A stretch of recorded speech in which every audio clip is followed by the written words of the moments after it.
And good morning. It's 7:04 on this Tuesday, June 8th. It's time to head to Studio B for Coleman and Company. Well, hello everybody and welcome. It is a Tuesday morning, and right now the sun's shining a little bit. I think we do have some rain possibly in the forecast today, but it's gonna be a terrific Tuesday, and we're glad to have you. We're on the air for Vanderbilt Wilson County Hospital. And a reminder again that the Vanderbilt Center for Women's Health, dedicated to delivering the highest care to women in all stages of life, is now in Lebanon. The Vanderbilt Center for Women's Health provides a wide range of obstetrical and gynecological care, including annual well women exams and pap smears, preventive screenings, pregnancy care and delivery. They also offer same-day appointments. The Women's Health Team is committed to caring for you and your unique needs. And we're also happy to remind you that the Vanderbilt Ingram Cancer Center is now serving patients in Wilson and surrounding counties. This nationally renowned cancer center has experienced on-staff board-certified radiation oncologists, the latest and most advanced radiation technology with pinpoint precision. The Vanderbilt Ingram Cancer Center treats all types of cancers, provides the highest quality protocol and technology in the industry, as well as convenient real-time access to clinical data for patients through vanderbilthealthconnect.com. And we remind you, too, that Vanderbilt Health provides care and wellness in other parts of our community, locations throughout Wilson County, and they're growing to provide you and your family with the right care in the most convenient location. From Vanderbilt Wilson County Hospital to various clinics in and around Lebanon and Mount Juliet, they're nearby when you need them most. And just remember that hospitals are for healing, new life, and recovery. They're places of innovation, learning, and exploration. But more than anything, hospitals are really about one thing, and that is community. Vanderbilt Wilson County Hospital, honored to serve Wilson County and be part of all the great things that are happening here. Vanderbilt Wilson County Hospital, 1411 Baddour Parkway, Lebanon. All right, on the phone with me this morning, I have Mount Juliet City Manager Kenny Martin. Kenny, it is good to have you. Good morning. Good morning, Mr. Coleman, and everybody else out there listening. How you doing? I'm doing well. You sound good this morning. Well, thank you. You sound good as always. If you look at the calendar, and I have to explain this a little bit. I guess most of our audience who are regulars would understand this, that we are sort of set up to have our hospital people here on the first and third Tuesdays, and most of the times the second and fourth Tuesday mornings are after you've had a Board of Commissioners meeting in Mount Juliet, and that's when we have you or one of the other Mount Juliet representatives on. But when the calendar falls like it does this time, you did not have a meeting last night, but you're here to talk about Mount Juliet this morning. And I've already reminded you that since we have 5 Tuesdays in June, and your last Board of Commissioners meeting will be on the last Monday there, you're going to skip 3 weeks here, and we'll change it around a little bit. But anyway, if that's confusing, forget it. Kenny Martin is with us. Let's talk about Mount Juliet. Well, thank you, Coleman. You know what? In all these years, let's see, 31 plus years in the city, and I don't know how many of those years you and I have been doing this show together, you've always called me the day before and reminded me. And thank goodness you do, because those 5 weeks, months, they always throw me off, because I'm always thinking with our meeting being next week, I need to be ready on Tuesday. And luckily you remind me, because sometimes our old minds don't work right, and you're already to that meeting. You just think of that automatic way. So thank you for reminding me, as always. Well, what is the latest? Even though you didn't have a Board of Commissioners meeting, there's and you of all people, I think you probably you and Mark Hinesley together over the Chamber of Commerce know more that's happening in Mount Juliet than anybody that I know, and you're always a wealth of information. Well, and I appreciate you saying that, Coleman, and I'm in a blessed position, and we're in a blessed county, and I know I always use this word hokey, and but I tell you, when you live in Wilson County and all the good things going on, and you compare it to some things going on in other places in the country, even though you're sympathetic for what's going on in other places in the country, it just makes you realize how blessed you are to be in Wilson County, and I try not to take that take that for granted, I guess you'd say. But I guess what I'll start off with, if it's okay, Coleman, is our budget. Even though we don't vote on second reading until next week, I feel really good about it. And I'd be remiss if I didn't start off by saying there's two groups of people I need to thank. First and foremost, the taxpayers, because without them, none of this is possible.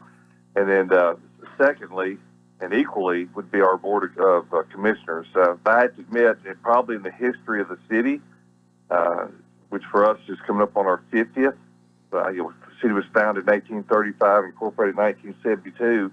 It's probably by far the best across-the-board budget that we've probably ever had. I've been trying to make sure that I'm making our commissioners aware of that, because any tool that we've needed since the tornado struck our city, and then the pandemic and floods and winter storms, and you name it, this commission has stepped up to make sure we had the tools that we needed. And I just can't thank them enough, and then the citizens, because without them, none of this is possible. And I think that's part of what makes our city so awesome. So we'll be voting on that second reading next week. There's always a chance for changes here or there and tweaks and all, but as far as the budget passing, which is another thing good, is it passing on time and long before, deadline is awesome. The commission has just been phenomenal, and I want to make sure I got that out there.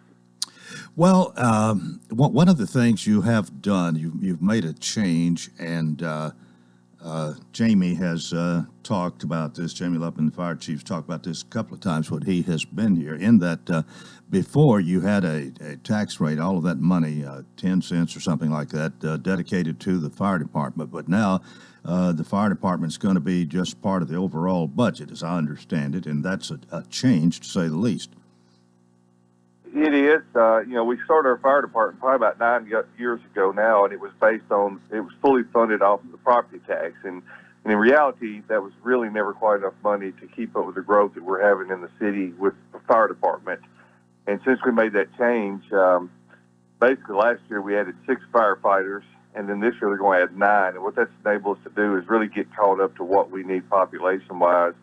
And they put public safety, of course, at the top of the list, and real close to that is also transportation. And it's just, like I said, 9 firefighters this year and 5 police officers, and I think also another K9, which means we'll be adding a second K9 dog or unit, I guess you'd say, to our force. And the reason we're doing that, and they're actually talking about maybe even a third, is because those dogs do so much more. They do the tracking, of course, they do for drugs and things of that nature, and they found lost people and Alzheimer's patients, and you name it. And when those dogs are down, just like if a human being gets injured, the officer, they got to have somebody to back them up, because those dogs are just that valuable to the city. And so we'll be adding at least another K9 officer this year, which we're thankful for that. So in reality, that's 6 police officers. So, our goal is to be the safest city, and to us, 4th or 5th on the list, it just isn't quite good enough. And we're always going to strive for that, even if we don't quite make it. And one way to get there is to have these tools. So, again, I just can't thank the commission enough, because there's everything in there. To give you an example, Coleman, is the continued work on Central Pike Interchange. I know you and I have been talking about that for years, but anybody that understands road projects understands that a lot of those things, especially on state roads, are outside of our control. So it's a combination sometimes of working with the state government, federal government, and you've got grants involved. So therefore you got environmental, and you got design issues, and right of way, and utility movement. And it just, in 31 years with the city and in the government, it just takes a long time, and it's just part of the process, and you just have to be patient. But continued work on the Central Pike Interchange and the things that need to be done to get that project started. The widening of South Mount Deer Road, the bridge widening, of course, on Mount Deer Road is underway, which we're excited about that. And then there's a section of Lebanon Road from Park Glen up to just east of Golden Bear Parkway that the city's looking to widen as well. So we're full speed ahead doing all the things we've got to do as a city to get those projects ready for the state to then take them from there. Not to mention other projects we're doing in town with, adding traffic signals in 3 different places, street lights, sidewalks, walking trails, which also help with traffic, and just multiple other things across the city, including the lighting with LED lights at the Golden Bear, or what some would refer to as Spectrum Road interchange. All right, one other thing, we'll go to break here in a minute, but you, I think a big part of your budget, most of your money that derived from your budget comes from the sales tax. Is that not right? Absolutely, yes, sir. The lion's share does come from sales tax, and thank goodness we got folks that shop local. Okay, we're going to take a break right here. Kenny Martin, City Manager for City of Mount Juliet, is my guest. More coming up on our program presented by Vanderbilt Wilson County Hospital here on Coleman and Company, FM 98.9. And it's 7:14. Let's see what's happening on the roadways. Thanks to our friends at Absolute Kubota, they have Land Pride quality tractor implements, including cutters, finish mowers, box blades, tillers, and more. 5-year gearbox warranty. Extremely durable and well-built. 1506 West Main. Now at traffic, here's Chuck. Good morning. Traffic volume on the increase here. Pretty much on schedule. 24 westbound here at Harding Place. Behind it, you got all the traffic coming in through Rutherford County right now up through Antioch. Moving there earlier, right, 1200 block at London Bridge Road as traffic moves around quite a bit over in the Hermitage area, especially coming down I-40. Hey, True Friends Moving Company is hiring. Call 240-2811. Online at truefriendsmovingcompany.com. I'm Commander Chuck with your on-time traffic. Renewal happens here at Lebanon Center for Rehabilitation and Healing. Lebanon Center for Rehabilitation and Healing has experienced new leadership and a new atmosphere. Same location in the heart of Lebanon, 731 Castle Heights Court on the Castle Heights campus. Lebanon Center for Rehabilitation and Healing is providing 5-star clinical outcomes to short-term and long-term care residents. Call 615-444-4319 for a tour and to experience the new culture. Renewal happens here at Lebanon Center for Rehabilitation and Healing. At Vanderbilt Wilson County Hospital, world-class care is a heartbeat away. In fact, we offer the same world-class attention Middle Tennessee has come to rely on from a Vanderbilt Health hospital.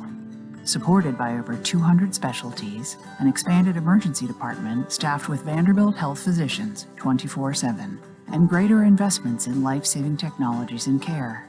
It's just one more way we're making healthcare personal. Coleman and Company, thanks for joining us. Kenny Martin and I having a good discussion during the break. We always do, but Kenny, if you're just joining us, and if this is your first time to hear him, we want you to know he's the city manager for the City of Mount Juliet. Been our Coleman and Company friend for a long time, and has kept us informed for years about what's happening in the city government especially, and we're glad to have him here this morning. So picking up kind of where we left off, what else do we need to talk about this morning? Again, no commission meeting last night. It'll be next week, and then then in 2 weeks. You'll have one on the right. 8th and 22nd. Okay. But we don't have a meeting to talk about, but as I said earlier, there's always plenty to talk about in Mount Juliet, especially if we got you on the phone. Well, thank you, Coleman. I appreciate that. Thanks for letting us cover and highlight a lot of the wonderful things going on in Mount Juliet.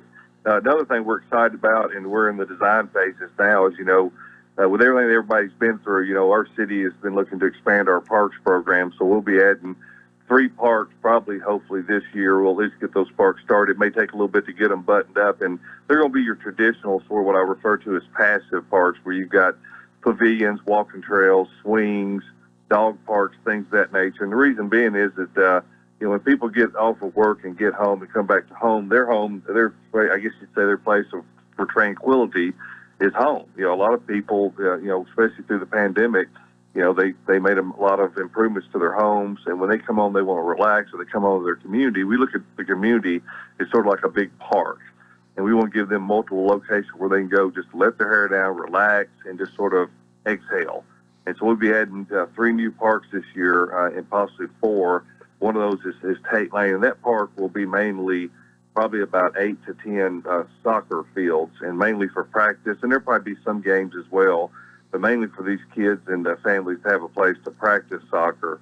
And then Grace Park and Denison Park will be basically parks for people to relax and walk and things of that nature. And there's some other things we're looking into for parks right now, but that's the biggest thing. Another thing I'm very excited about is coming up to celebrate America's birthday on July 4th.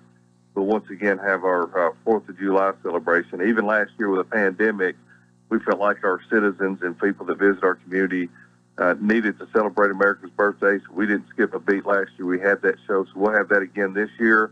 It'll be July 4th, and it'll be on the Fish Radio. So basically, if you're listening to the Fish Radio, you can tune into that channel And if you're there in Mount Juliet, you'll be able to listen to music that's sort of choreographed with our show. And that show will be at the Mount Juliet Little League on Highway 70, just off of Mount Juliet Road, if you're familiar where the Little League Park is. The show usually starts right at 9 o'clock, but I'd encourage people to get there early.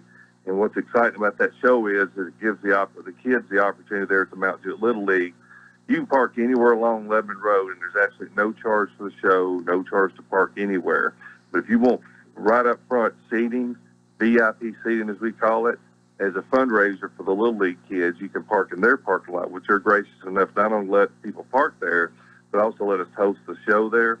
And then that money goes to the kids in their Little League program. So we'd love to see a lot of folks come out and of course, park at the Little League Park. But if you don't want to do that and you just want to park somewhere for free, you park anywhere you want to along the Lebanon Road corridor, and you'll see a great show. Well, you do that up pretty good, don't you? You have a great fireworks show, I've heard. I've never seen it. I usually go to the one here, but don't you have a pretty great fireworks show in Mount Juliet?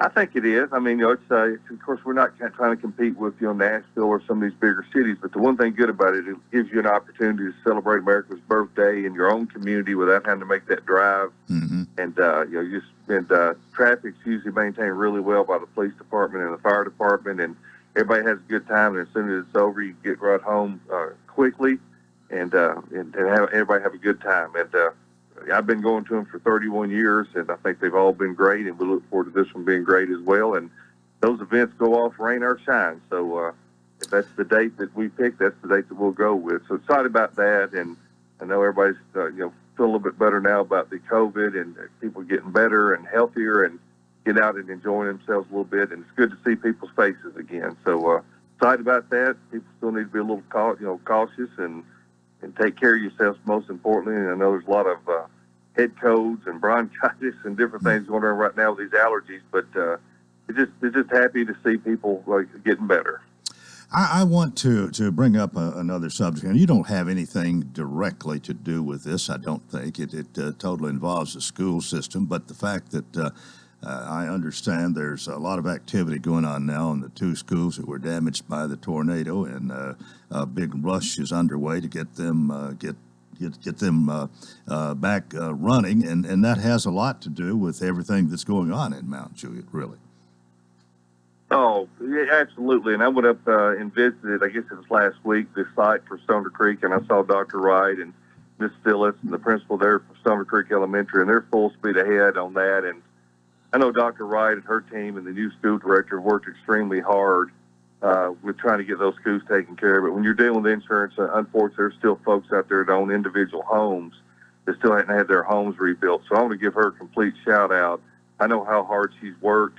I know what a tough job that's got to be when you're building these multi-million-dollar facilities and you're trying to get these kiddos taken care of, and you have a tornado that sweeps through, and then we have this Wilson Central incident and just all the other things that are involved. Right in the middle of a pandemic, by the way.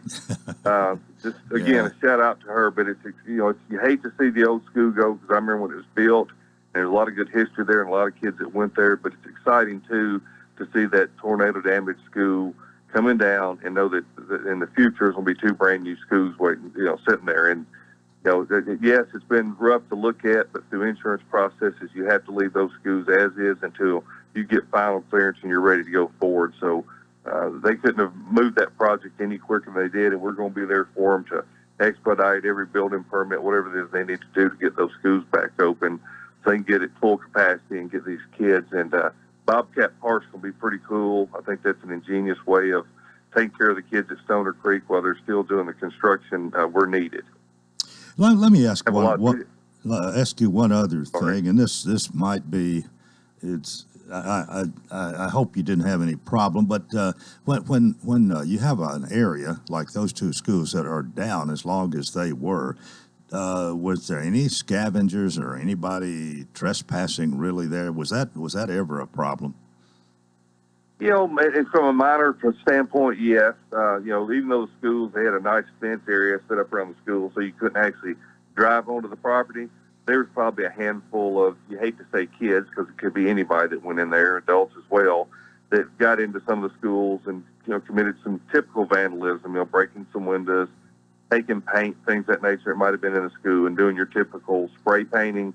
But as far as anything massive, there's nothing that was destroyed that can be repurposed by the school system or that wasn't already destroyed anyway. Yes, there was a little of that, but not as much as you'd expect, and that's because they did a good job watching after it and had security. But early on, you know how it is. You'll have some folks that are curious to get inside the school and things of that nature. I guess that's just one of the things somebody's gonna do it a little bit, but glad it wasn't a great big problem. We've got about 5 minutes left. What else is on your mind this morning? You hadn't mentioned any new businesses coming, I don't think. I haven't. Real quick, I'll go through just the things since you said 5 minutes, I think. Yeah. So I think I can get through this. One of the things we're doing is we're finishing up the design of the PD expansion. I know Lebanon just recently expanded their PD, and I think their public works is moving in their old one. And it's funny, we're doing a lot of that same stuff, and it just shows you how much growth's going on in Wilson County. And I always got to give my friends at Cumberland University a shout out because I know their enrollment, things of that nature, is out the roof, and Dr. Stum and his team always do a great job. And education is so important to us, so kudos to them and the school system. But we're going to be expanding our PD. That's about a $6 million addition, and we had about $2 million total in our police department. So when you compare that to other cities, it still pales in comparison, but it's going to be a heck of an addition. It's one that they needed, and what brought this on was the tornadoes, because had the tornado struck the PD, it's basically a metal building. Dispatch, where those dispatchers stay, would have been annihilated. And of course, they could have been seriously injured, even killed. So we said we need a hardened facility for that in our dispatch and also our evidence room. So we'll be doing that. We're also adding a new fire station with the partnership we had with the Wilson County School Systems at Green Hill High School. We've got some property there. That's been designed. It's in the bid phase, and so hopefully you'll see construction start on that this year. Our city and our taxpayers also purchased us a new mini pumper, and that allows our city firefighters to get to some tougher places where you couldn't get a Quint or the large ladder truck. So that's been a great addition. We also have what's called rapid response vehicles now, which enables our not police officers, but our firefighters who are also EMTs and paramedics to get to medical calls quicker by utilizing trucks and other types of vehicles instead of these large fire trucks. Not only does that cut down on cost, but it enables them to get there quickly and take care of folks when it isn't necessarily a fire incident. And then as far as the list of businesses, Coleman, I think everybody's probably aware now that, Advanced Auto Parts and O'Reilly and all the other businesses come to town. One is under construction. The other is open now. They just had their grand opening. And soon to open businesses are the Candied Rib, which will be across from Mount Jewett Middle School. Whataburger has not yet started construction, but it will. It will be on the corner of Highway 70 and Mount Jewett Road. Beside it will be what's referred to as a Camel Car Wash, which is a lot like, if you've been to Mount Jewett, the Washington Road Car Wash. Speaking of Washington Road, they'll be adding another one of those on Blenda Parkway across the street from Jason's Deli, which will be a nice addition. We've got a new Avid Hotel under construction, a new Hilton True Brand Hotel under construction. Of course, Amazon is just about ready to open, and they're hiring. So for folks out there looking for a job, I urge you to reach out to Amazon or any business in Wilson County that's looking for help right now. As a matter of fact, if you drive around, you'll see that there's help wanted or now hiring signs everywhere. So there are plenty of jobs out there. So if somebody's looking for a job, just reach out to your local chamber of commerces or your city halls, and we can point you in the right direction. And something I'm very excited about, we've worked really hard on this as well, is Andrews Cadillac will be coming to Mount Juliet. So it'll be nice to have a Cadillac dealer back in Wilson County again. And for those that are old enough to remember, years ago we had a Cadillac dealership in Wilson County, and then just over the years it transitioned out. We'll have Andrews Cadillac coming to the Paddocks, which is right beside Rocky Williams Dodge Chrysler Jeep. And we want to thank Mr. Nelson Andrews for his confidence in our community and for investing in our community. So hopefully you'll see that coming to the Planning Commission here real soon. All right. Well, you're talking about jobs available. I know you've done considerable moonlighting in your life. You're not looking for an extra job, are you? Man, I'm always looking for a way to make a buck or two here or there. But, yeah, you're right. At one time I had 3 jobs, and the older I've gotten, I now understand why it is. The older you get, most people just focus on one. But, yeah, if you want an extra job, you got that too. So for those folks wanting to make a little bit of extra money, man, we got it. Just call me at City Hall, and we'll point you in the right direction, because a lot of these new businesses cannot make it without our support, and they definitely can't make it if they can't get employees to come on board and help them serve the public. So, just continue shopping local here in Wilson County, and if you can't get it in Mount Juliet, get it in Lebanon or Watertown, or just anywhere in Wilson County before you go outside of Wilson County, because that's what causes us to be so blessed, and we appreciate the support we get from our citizens and from Wolf FM for helping us get the word out. All right. Well, so good to hear from you today. We appreciate it very much. And a reminder, your Board of Commissioners meeting next Tuesday and again on the 28th, and you'll be back on the 29th, or send somebody and we'll talk more at that time. So, Kenny, thank you so very much. You too, my friend. Y'all have a blessed day. All right. Kenny Martin, City Manager for City of Mount Juliet, and our program presented by Vanderbilt at Wilson County Hospital.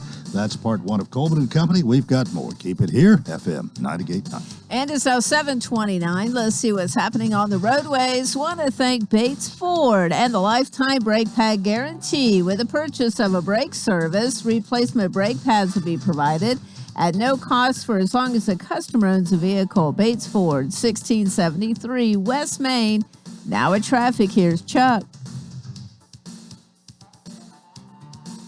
Good morning. It's building out here right now on 65 coming out of Murray County up into Williamson County up by 840. Traffic's picked up even more in the last few minutes. 24 here at Harding Place. Finishing up just a couple of wrecks out here in the last 10-15 minutes as it starts to build down through Mount Juliet there on I-40 headed towards Hermitage.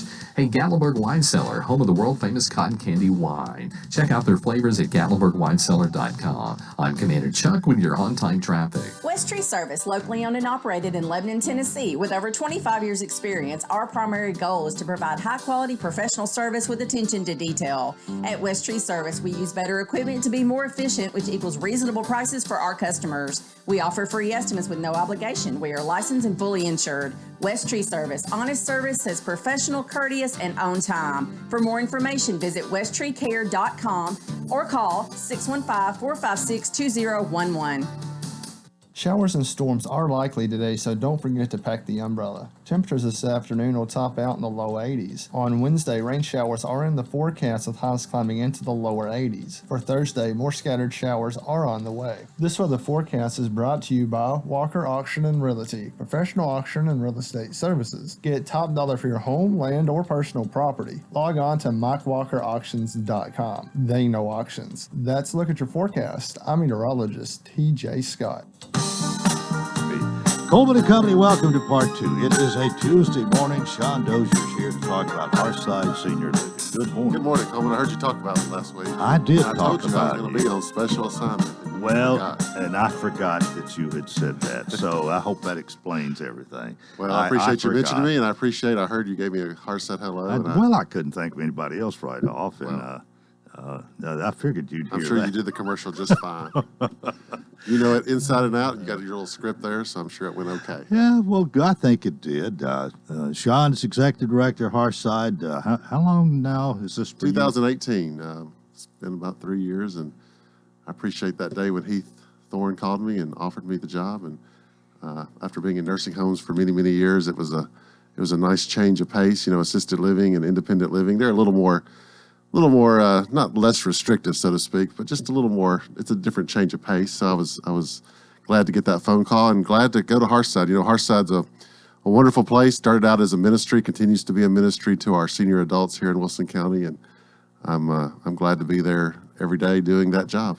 Well, it certainly provides a great need. You satisfy a great need. You're not the only one, but one of the leading ones, and have been, I guess, since you started in 1994. Well, we're definitely a part of the community and definitely been a long-time supporter of senior adults here in our community. You know, our focus is senior adults. It started out as an independent living. You know, that building was an independent living for many years, and they got a license and they switched it over to assisted living. So we've been in assisted living since about 1997, and we started in 1994. But about 1997, they switched over to assisted living, and it's had a lot of changes over the years. But one thing that's been consistent is our mission, and that is to serve our senior adults here in Wilson County. We continue to do that. Of course, we added our independent living in 2010, and that's been a great success. So between the assisted living and the independent living, we really do offer a unique place for seniors to live that season of their life in such a great community. Yeah, and one of the good things too about being in the retirement community, if later on you need to go to assisted living, you kind of got first choice. That's right. We've had several of those happen over the past several years, even since I've been there. People who get to the point where they need just a little extra help with their activities of daily living, whether they need, maybe some meals cooked for them, or they just need a little extra help with bathing and dressing. We provide that.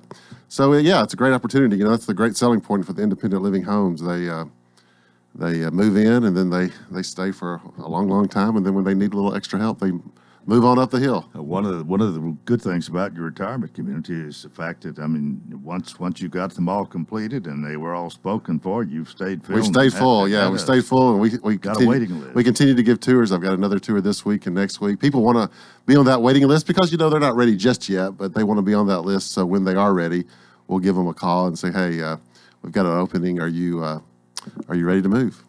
You're first on the list. You're first on the list. And then if they don't take it, we just kind of keep going down the list. I've got a couple that's actually first on the list right now. They come see me. They email me. They want to make sure they stay right there on top of the list. So we keep them right there. And I don't know when the next opening will be, but when it is, I'll give them a call.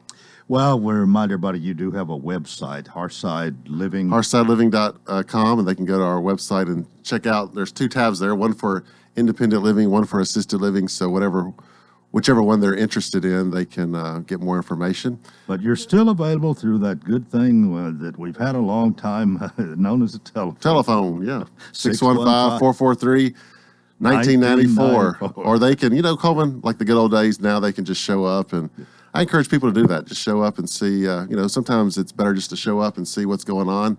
And we'd be glad to give you a tour. We're there pretty much office hours, but if you are in the area or you're during the weekend, you want to stop by, our nurses would be glad to give you a tour. And if you come at lunchtime, you can get a meal. Well, you can get a meal to go. Right now, we're not having any guests in the dining room because of COVID restrictions, but you can get a great meal to go. Of course, those $3 meals for our independent living folks, those are still there, and they're loving those. Curbside pickup. $3 meals. I got to raise that pretty soon, Coleman. Are you sure? I got to. Have you seen food prices lately? They're just incredible. Yes. My wife goes to the grocery store. It just keeps going up and up and up. Oh, you ready for Hearthside? Yeah, this weekend I read into Troy Long. He's a dentist here in town, and Troy and his wife were at a wedding Rebecca and I were at, and had a nice conversation. And so if you're going to the dentist today and you talk to Troy, tell him Sean said hello, and he got a Hearthside hello. All right. Troy Long. All right.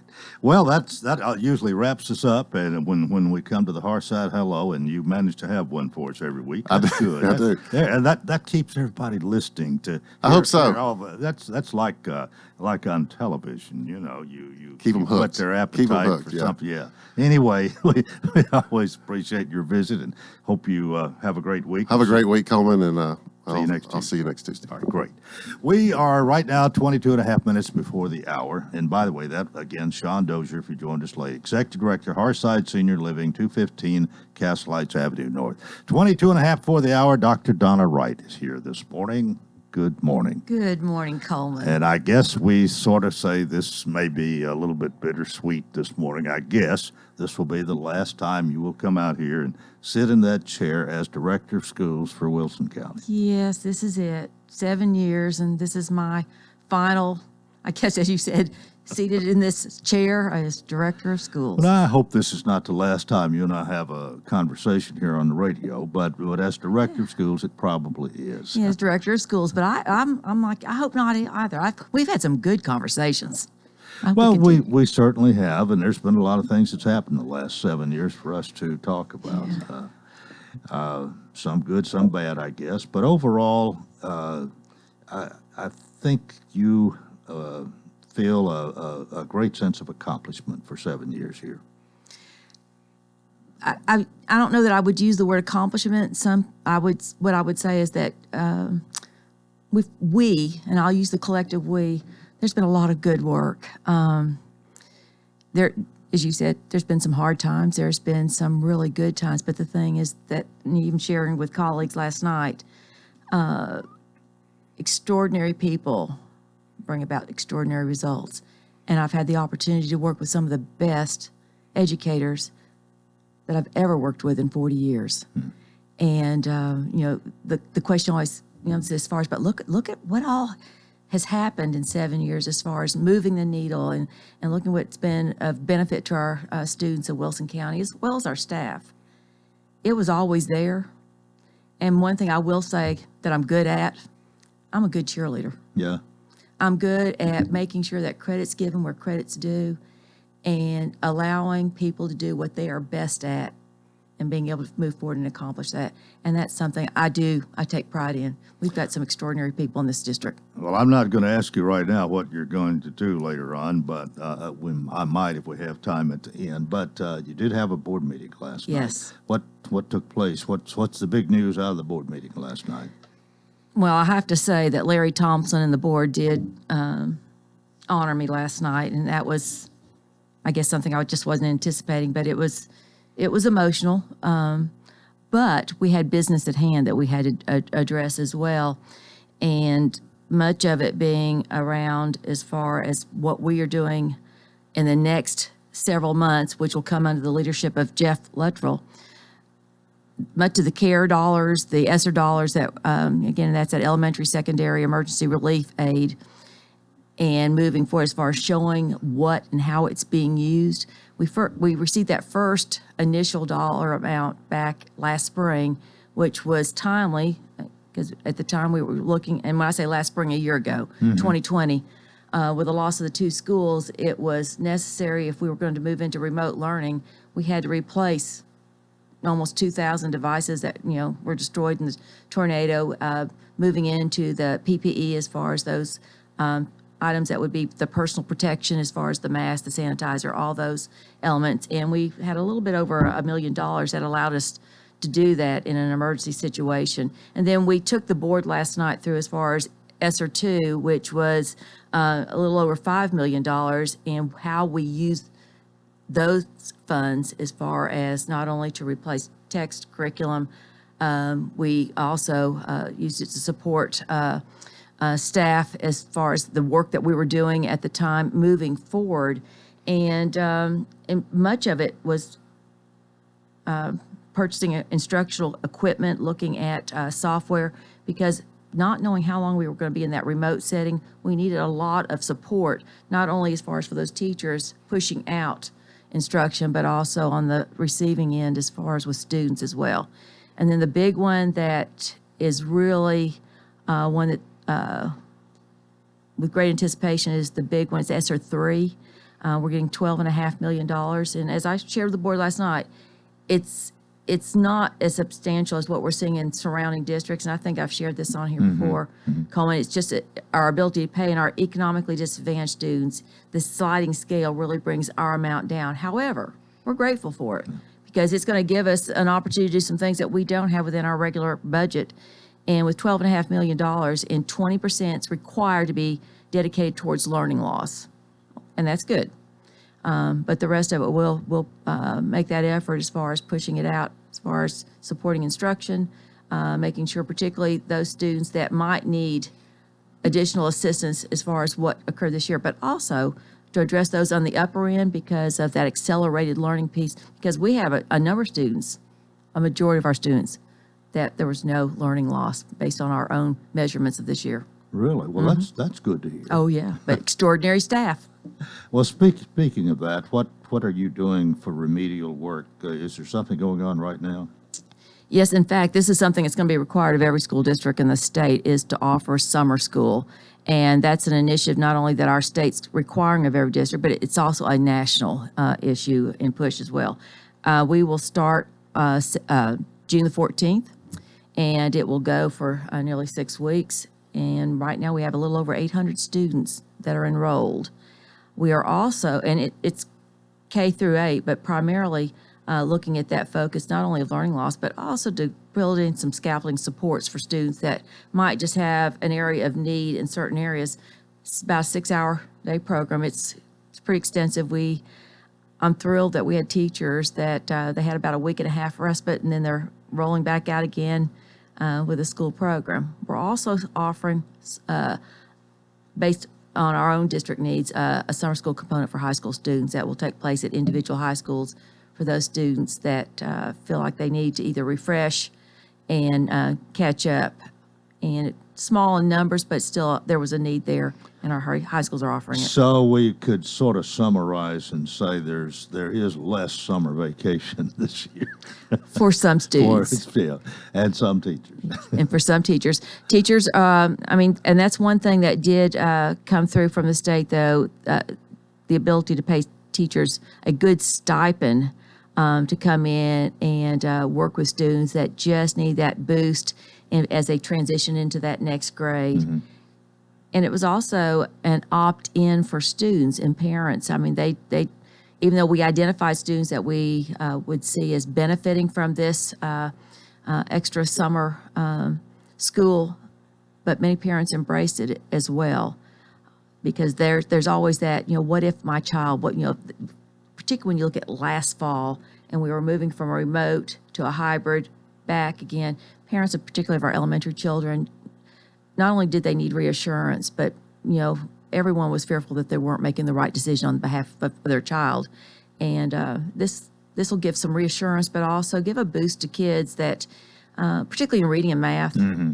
and make it in a fun atmosphere as best as you can. And that's why we're calling it summer camp as opposed to summer school. Camp.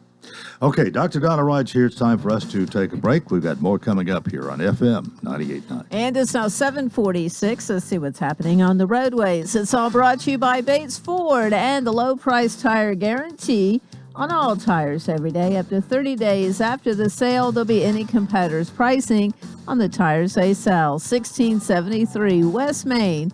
Now at traffic, here's Chuck. Good morning. Right now, I'm looking at heavy traffic flow right on schedule, actually, on 65 coming out of Murray County into Williamson County up through Spring Hill. Traffic's on the increase even more now on 24 westbound. As you come up through the Hickory Hollow area, all the traffic flow coming in from Rutherford County in and through Davidson County.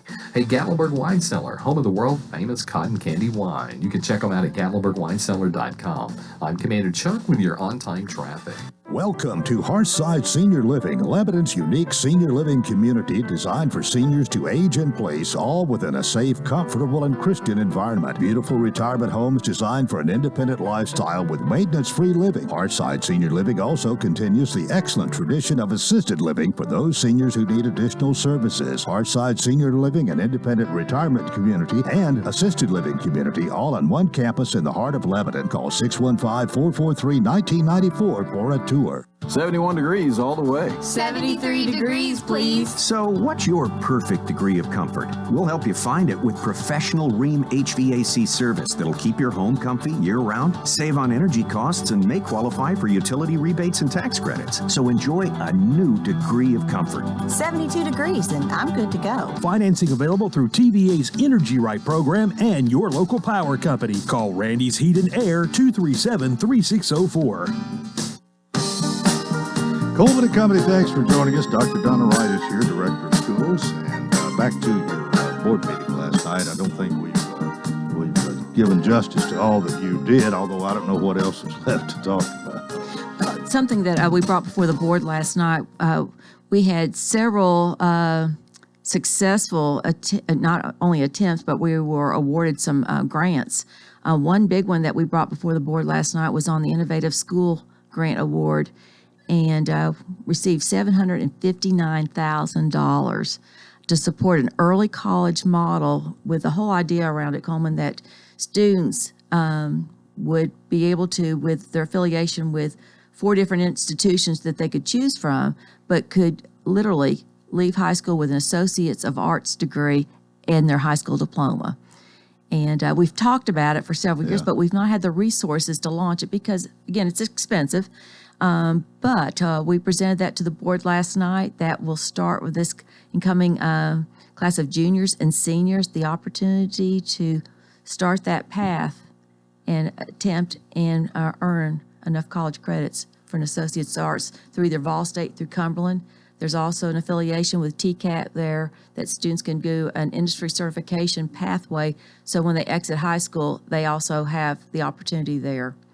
Wow, this is not for everybody, obviously. Not for everyone, but it'll give, for those students that have that interest, that they know that what their focus and the opportunity. For example, right now, something that's little known, but there is a huge demand for logistics majors.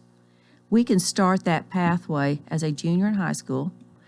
Again, opportunities on campus with either Vol State, particularly on the logistics piece, or also with Cumberland University. We can also do a Grow Your Own Associates of Education diploma. So again, thinking long-term, that they exit high school, 2 years, they'll need an additional 2 years plus student teaching if they want to pursue a career in education. Wow. So we're really thrilled. $759,000, that's a substantial a grant. We also were one of the districts, one out of about 60 out of the state, that received the Civics Government Seal, and it was a governor's initiative as far as the teaching and support of civics education.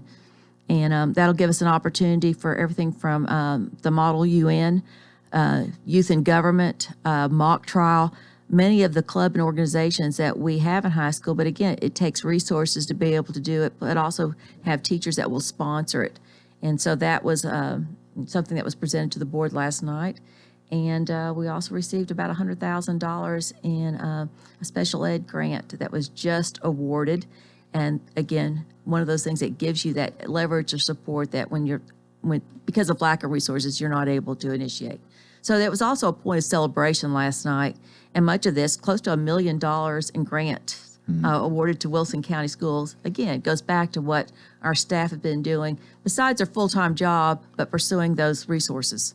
Well, you really had a lot of good news, a lot of good things come out of the meeting last night. It sounds yes, like. it was a good night. Yeah, good night. Well, let's talk about graduation for a little bit. I guess you appeared at all the high school graduations, 7. as well as the one last Thursday night, and where you were the main speaker. And that's the first one I've missed in a long time. Well, I noticed that you weren't there. No. I wasn't that conspicuously absent. No, you always attend that one, and so that's because it's an important one. I'm sorry I missed it, but I had some other things that took my attention. And but you were I wondered, what did you speak about? I talked about perseverance, courage, as far as just the tenacity that everyone in the room, everyone, including the graduates in front of me, had a story. Yeah. And sometimes that story defines their life. Sometimes that story opens opportunities, and literally commended them because some of their stories were such, as far as creating obstacles, that to step out and do what they did took a great deal of courage, but also looking at the endless possibilities that would be available to them, and commended them for that. It was a pretty emotional evening because the stories were incredible. When you have, and I haven't observed this, but when you've handed out diplomas, if you shook everybody's hand, is that? Yes, sir, I have. So I wonder how many thousand you shook this time for these graduations. Let me see, 4, 5, 6, 7. If I look at 16, about 2,000. Oh, okay. About 2,000 hands. Your arm get tired? No, but my legs. I mean, as far as because it's just the standing there, but something that I wouldn't change.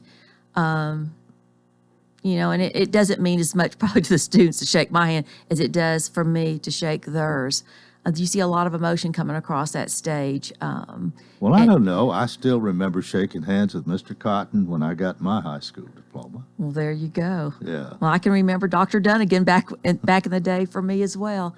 But it's such, I guess, a wonderful time. It's sort of that rite of passage. But we had 2 unique graduations this year simply because of weather conditions, if you can imagine. Oh, yeah. I read about one where it started pouring down rain. It was too late to change. Mount Juliet High School. But everyone talked, about it was windy, it was cold, it was a monsoon. It wasn't rainy, it was a monsoon. I poured a cup of water out of both shoes.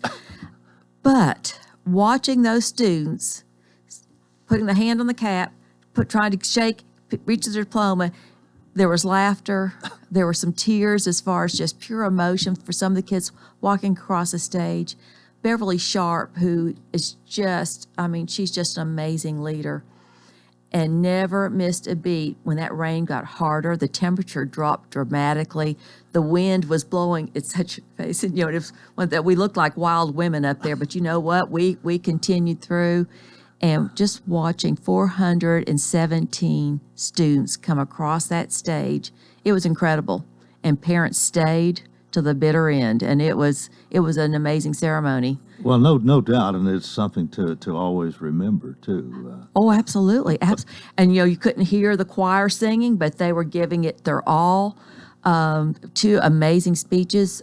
We always have the salutatorian and the valedictorian, and listening to their messages. In fact, the salutatorian, what an amazing young woman. Her notes flew away with the wind and the rain.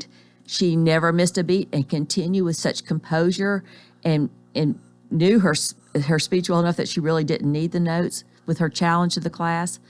The valedictorian, I can't imagine how many I've heard in the last 40 years, but his was one that was not only memorable, but it was more than just the challenge of the class, but talking about moving forward and responsibilities, and use some really compelling quotes to support what he said. His voice carried. He had that demeanor that, you could just, even with the wind blowing, you could hear his message. Very, very good. Wilson Central High School, they didn't have the monsoon, but they had the drizzle that would start again. The wind would blow. Never missed a beat. Watching some of the students on the front row that were literally shivering with cold. Oh. It was so chilly. But there was a lot of joy. I mean, you could hear it with the parents in the stands, to just even the students supporting each other. But last week, 7. Yeah. And thankful for it. It was good. Anything else that we really need? What's going on now? Of course, you've already talked about a great endeavor here during the summertime. It's going to be a different summer. The budget. All right, let's talk about these. Tonight, County Commission, that as far as they're bringing the budgets together, and school district, we will make that one big push, because right now this is a year that we really need the support. The last 3 years we've maintained that status quo budget. We relied on growth, and we're at a point now that, particularly after last year, where we had to dig deep, which everyone did, not just us, but everyone had to dig deep, but particularly for us, that things that we deferred just to balance that budget, it's now an issue this year. And one of the things I brought before County Commission, we presented them a status quo balanced budget, but we are at a point right now we need an increase in pay for our classified staff.